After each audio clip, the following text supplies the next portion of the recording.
right, we started off with our bag of jumbo marshmallows and then half a stick of butter. We're gonna go ahead and let those melt up in our pot for this easy and delicious spooky treat. All right, our marshmallows are just about fully melted. We're gonna leave our spatula to the side.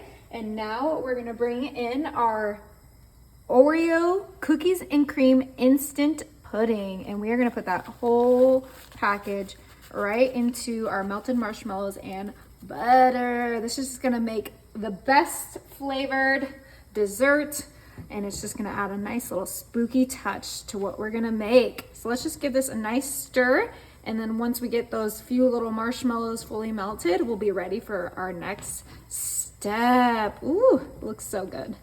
All right, we took our mixture off of the stove. It looks absolutely delicious. The next thing we're gonna bring in is our popcorn. So this is some freshly popped popcorn, and we're gonna put that whole bag right into our marshmallow butter pudding mixture. Oh my goodness, it's gonna be so amazing, yummy. Get all that out. We don't want any popcorn missing. You can use whatever style popcorn you like. I'm using the movie theater butter. And then before we give this a mix, I have one more secret ingredient I want to add. Some more Oreos. I like a little crunch with this dessert, so I did crush up these mini Oreos a little bit. And we're just going to do a couple in there. We don't need to go too crazy with it. I had these in my pantry already, so I was like, why not? Look at those crumbles just going right in. Yum-y. Okay, it is time to give this a good mix. Bring back that spatula and start folding it. It's okay if your popcorn gets a little crushed. That's just what happens with this recipe. It's still gonna taste amazing. It's gonna all stick together. It kind of looks like spider webs right now, which I think is so cool. And those little Oreos are almost like the little spiders crawling on our popcorn. How fun is that? So we're just gonna keep mixing this until all of our popcorn is nice and coated. Those Oreos are mixed in, and we just get the most delicious spooky dessert. Oh my gosh, you cannot tell me that doesn't look like a spooky deliciousness. Looks absolutely perfect. We are now gonna kind of put this slightly to the side and bring in our sheet pan that has some wax paper on there. And I have my butter pan. This is gonna come in lots of handiness, and we're just gonna spray our hands so that we can dig into our popcorn mixture. So I'm gonna go right in, and with my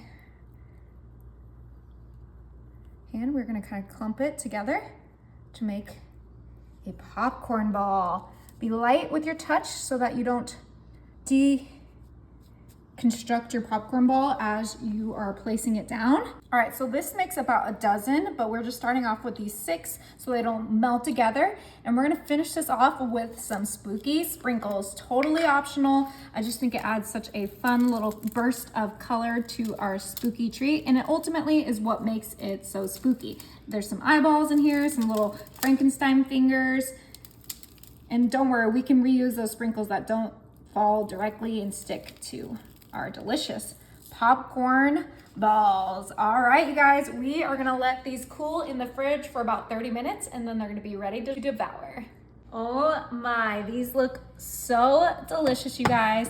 The perfect salty sweet treat.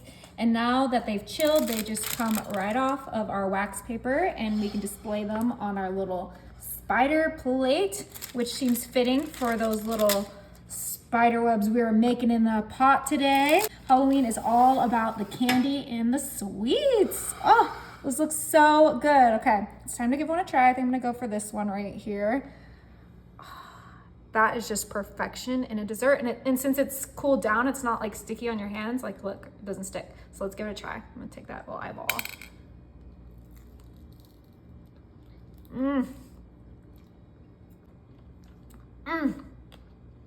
That is so good, you guys. Tasty, sweet, delicious.